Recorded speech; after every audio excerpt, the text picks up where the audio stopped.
دستګاه په یو ډېر مهم ارګان در سره خبرې کوم.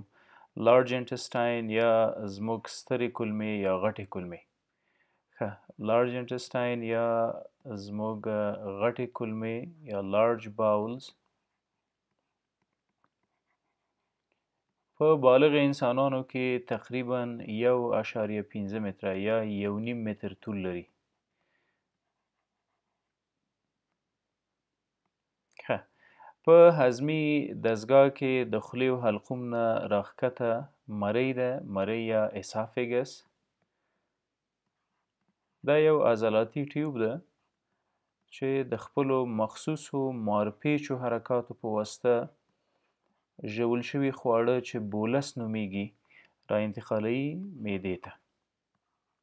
سټمک یا معده.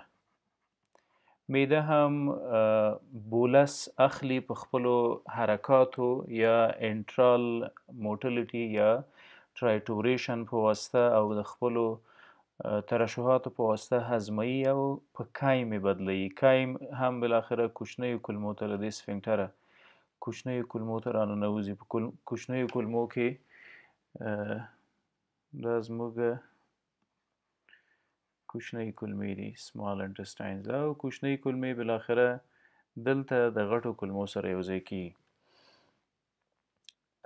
زموږ لارج انټسټاین یا غټې کولمې په څو مختلفو برخو ویشل شوي دي. لارج انټسټاین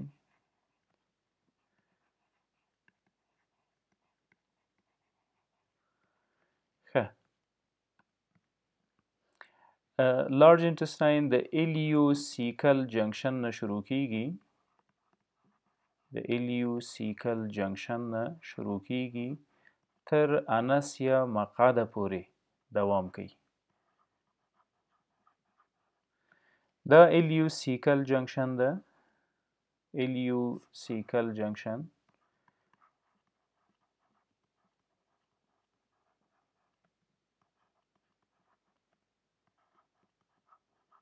ایلیوسیکل جنکشن له دې ځایه غټې کولمې شروع کیږي. تر ټولو کوچنۍ او لاندنۍ برخه یې اپنډکس نومیږي. اپنډکس لومړۍ برخه د سترو کولمو د سیکم په نامه یادیږي. سیکم د اپنډکس سره وصل ده. له سیکم پورته ساحه د کولون په نامه یادیږي.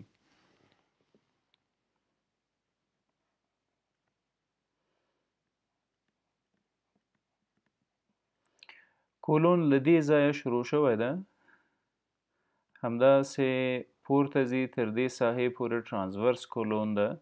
وبښئ، اسنډینګ کولون، دا ټرانسورس کولون، دا هم ډیسنډینګ کولون، دا سیګمایډ کولون، او بالاخره بله برخه د سترو کولمو ریکټم او انل کانال یا د مقعد کانال نومیږي چې په دې باندې مفصلا خبرې کوو. کولون په څو مختلفو برخو ویشل شوی ده. دې ساحې ته یې اسنډینګ کولون وایي. اسنډینګ کولون د سیکم سره نښتی ده او پورته حرکت کوي، ځکه اسنډینګ یا جګیدونکی کولون یا جګیدونکې کولمه ورته وایي. دې ساحې ته د سترو کولمو هیپاټیک فلیکچر ویل کیږي. هیپاټیک فلیکچر ځکه ورته هیپاټیک فلیکچر ویل کیږي چې دقیق همدې ساحه کې زموږ ینه یا ځیګر یا لړمون پروت ده.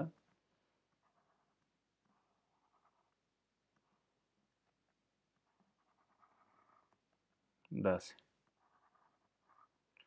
دلته هم د صفرا کیسه ده او دا خپل بلري چینلز دي. دې ساحې ته د سترو کولمو ټرانسورس کولون ویل کیږي. ټرانسورس کولون هغه چې په افقي ډول په نس کې پروت ده. ټرانسورس کولون.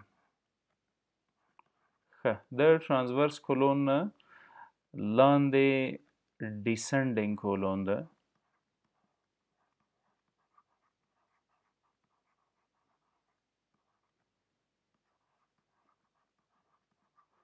له ډیسنډینګ کولون لاندې سیګمایډ کولون ده.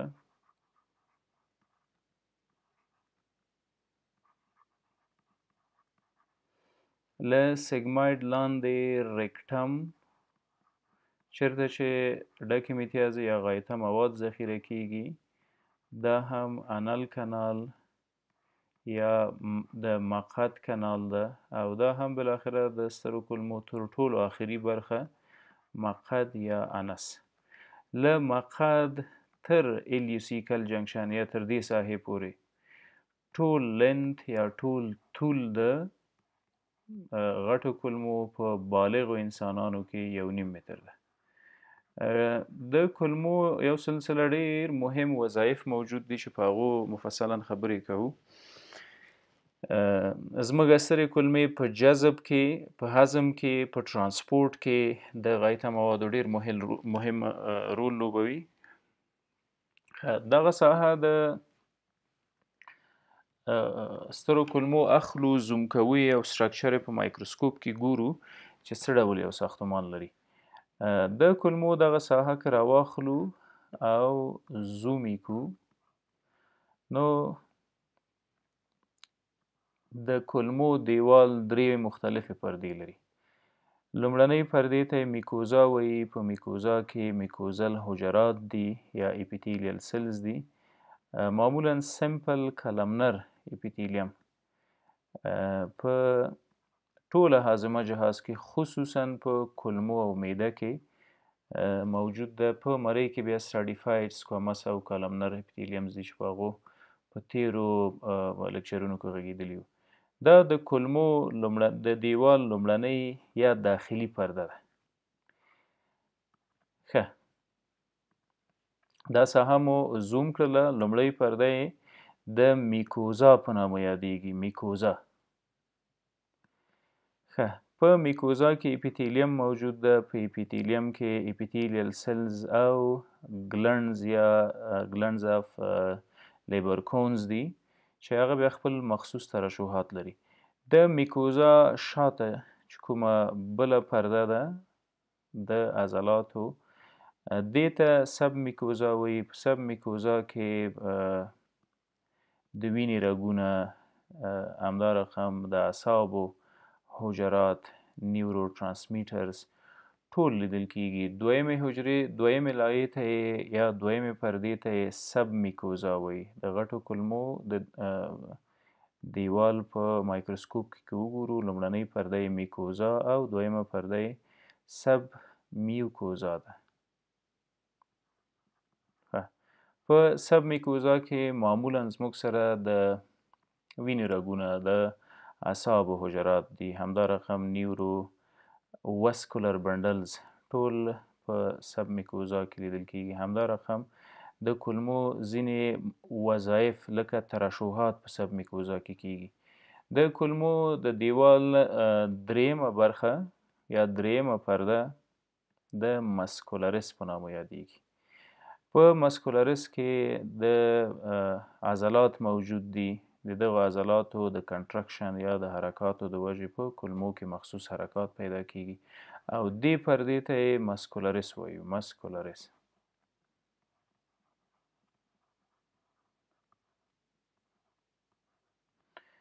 ښه، مسکولرس دوه برخې لري.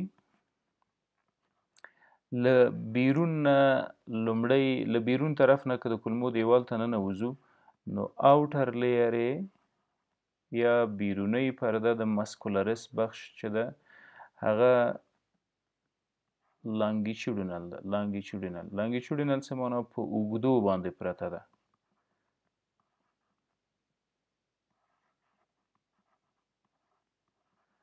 او د مسکولرس داخلي پرده چې کومه ده یا انر لیر، کوم عضلات چې په داخلي بخش کې له داخله لیدل کیږي هغه سرکولر دي، یعنی حلقوي شکل باندې دا عضلات پراته دي چې دا وروسته بیا په ډایګرام په شکل کې ښیو چې یو څه واضح شي. اخري پرده یې د سیروزا په نامه یادیږي. سیروزا له پیریټونیم جوړه شوې ده.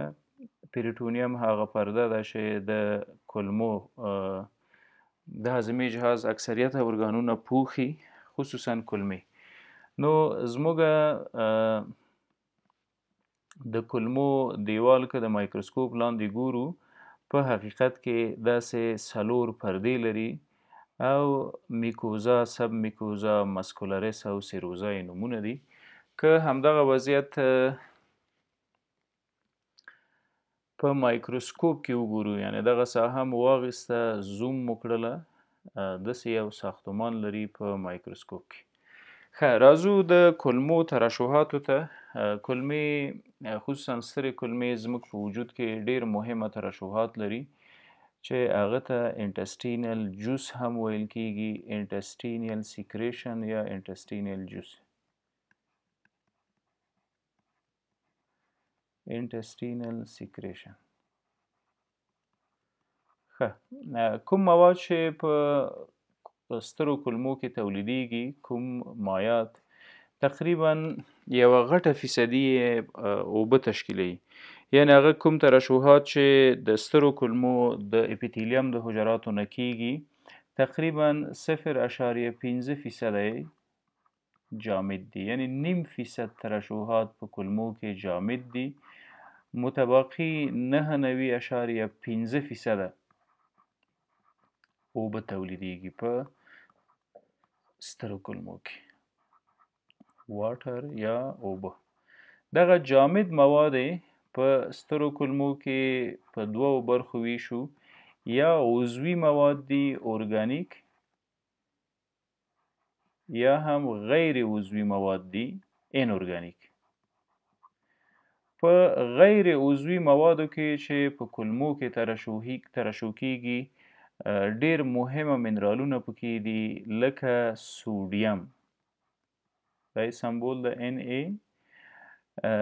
لکه پوټاسیم، همدا رقم بل آیان لکه کلوراید، همدا رقم بایکاربونیت، فاسفیډ، او د دې ترڅنګ د سلفیټ په نامه مواد، سلفر کمپاونډز یا سلفیټس، دا هغه ارګانیک یا غیر عضوي مواد دي چې د کولمو په واسطه باندې ترشح کیږي. راځو د کولمو غیر عضوي عضوي ترشحاتو ته چې کوم دي او څه نومونه لري. په عضوي موادو کې چې له کولمو نه ترشح کیږي، تر ټولو مهمه د سترو کولمو نه ترشح شوی مواد یو پروټین ده چې البومین نومیږي، او دا د مایعاتو تعادل زموږ په وجود کې ساتي. بل پروټین چې د ګلوبولین په نامه یادیږي،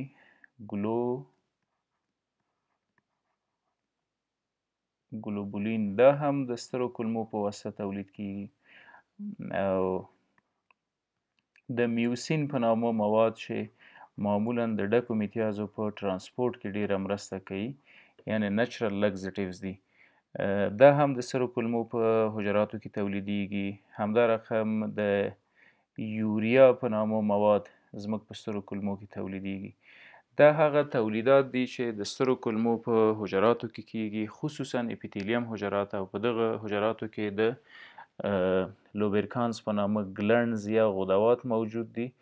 ټول بالاخره یو ځای د هضم، د جذب او د ترانسپورت پروسه پر مخ بیایي. د کولمو پر ناروغیو به په راروانو لکچرونو کې خبرې وکړو. په سترو کولمو کې بلا ډېرې ناروغۍ منځته راځي، مثلا انفیکشنز یا انتانونه، التهابات کولی شي په سترو کولمو کې د تکلیف سبب وګرځي. په انفیکشنونو کې امیبیاسز یا انټ امیبا هیسټلوټیکا ده، همدا رقم جاردیاسز چې د جاردیا د وجې پیدا کیږي، ایکولای په هکله هم خبرې کوو. وبخښئ، ایکولای خو د سترو کولمو نورماله فلورا ده. د السریټیو کولایټس جمع کرون ډیزیز په هکله خبرې کوو چې دا د سترو کولمو یوه ډیره مهمه موضوع ده. د آی بی ډي په نامه باندې یادیږي، ایریټیبل باول ډیزیز. آی بی اس یا ایریټیبل باول سینډروم او تفکیک له آی بی ډي سره او بالاخره د انورکټل کارسینوما په نامه انورکټل سی ای یا کارسینوما یا د سترو کولمو او مقعد سرطانونه دا هغه موضوعات دي چې په راروانو لکچرونو کې پرې خبرې کوو.